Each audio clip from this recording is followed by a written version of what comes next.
Coming up next on VCU Insight, I'll have an exclusive interview with head coach Shaka Smart, where we'll talk about this upcoming basketball season. City residents say sidewalks like this one on West Main Street is a hazard for their safety. Now city officials are about to take action. Good evening, Joel. The VCU men's soccer team finished the regular season in third place of the Atlantic 10. The team has 10 wins so far, but it's the caliber of the wins that's made this season so memorable.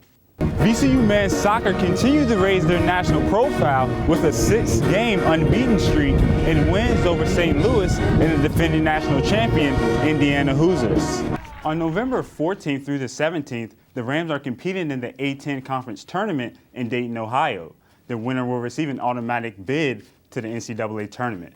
Back to you, Rebecca. Today's games kicked off the first of many planned events for the Bon Secours Training Center. The facility is available for sports activities like these and community events. On this September Saturday, these recreational football games have new meaning for these Richmond youth football players. I was turned up. It was amazing. These athletes lived out a dream of competing on the same field NFL players practiced on this summer.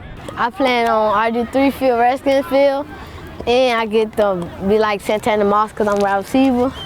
RG3, or Redskins quarterback Robert Griffin III, is a fan favorite for the Westover Warriors. Richmond's Department of Parks and Recreation brought almost 300 players from 9 different community centers here for tackle and flag football. Recreation instructor Lorenzo Bradley says the kids were thrilled with the news. It was just like I told them, it was Christmas. You know, their eyes got all big. Yes, sir! Bradley says he felt the same way. And I wanted to go suit up, you know, so just to be out here with the kids and our community at Hickory Hill and for the whole city of Richmond, it's just a wonderful situation for us. Today's games kicked off the first of many planned events for the Bon Secours Training Center. The facility is available for sports activities like these and community events.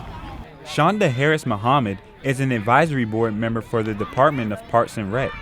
She says she supports these efforts because kids can be inspired when they have encouragement. The children come out here and they say, you know, RG3 has practice on this field and I can be RG3 or I can be any other professional athlete if I put in the effort and the time that it requires for me to do it.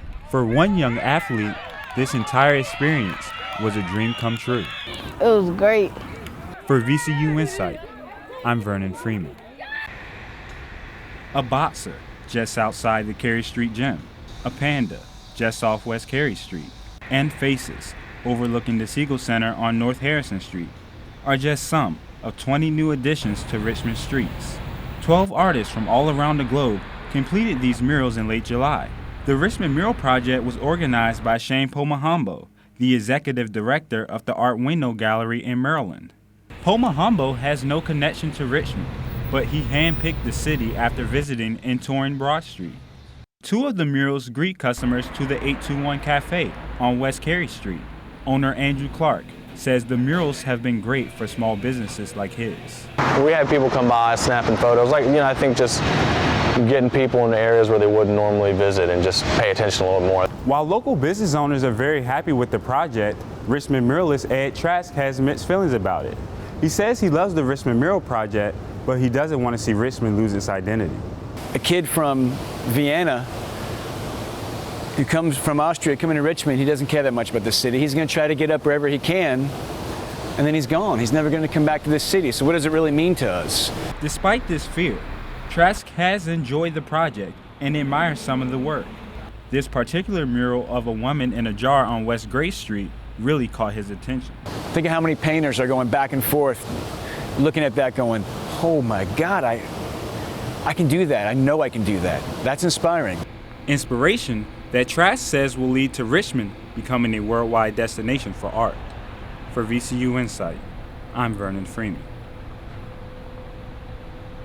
Tonight on VCU Insight, a preview of the upcoming Rams basketball season. All this and more, VCU Insight starts right now.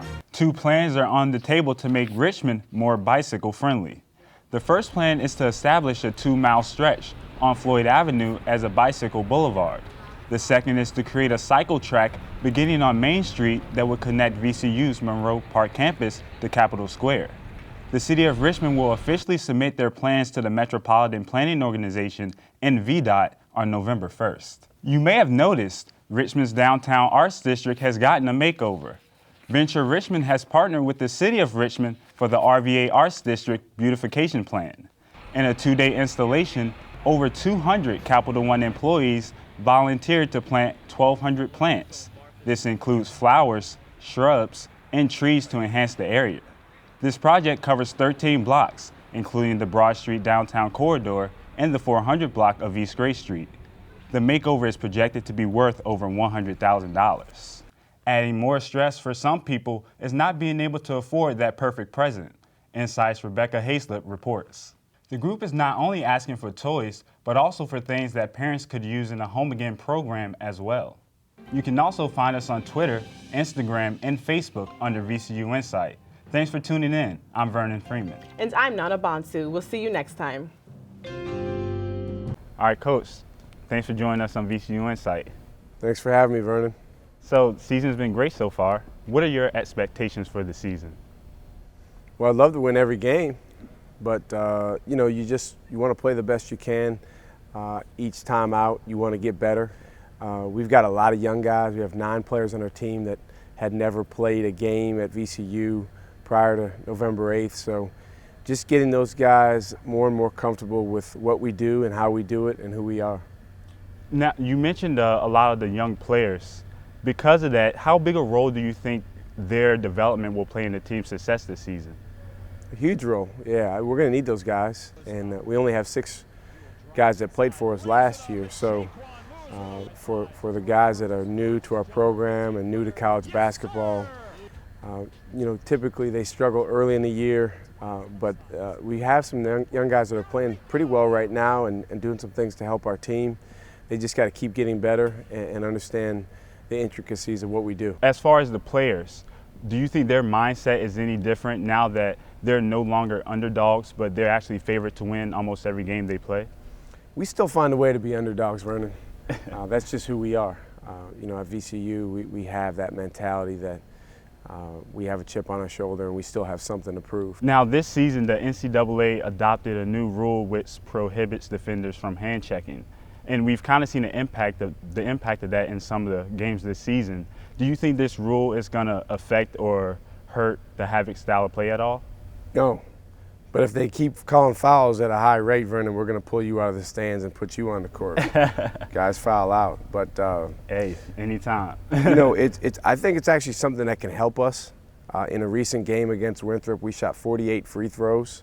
So I think with our offensive style, we can really be aggressive and get to the foul line quite a bit. All right, Coach, thanks so much for joining us today. Thanks for having me. Good luck the rest of the way. Thank you.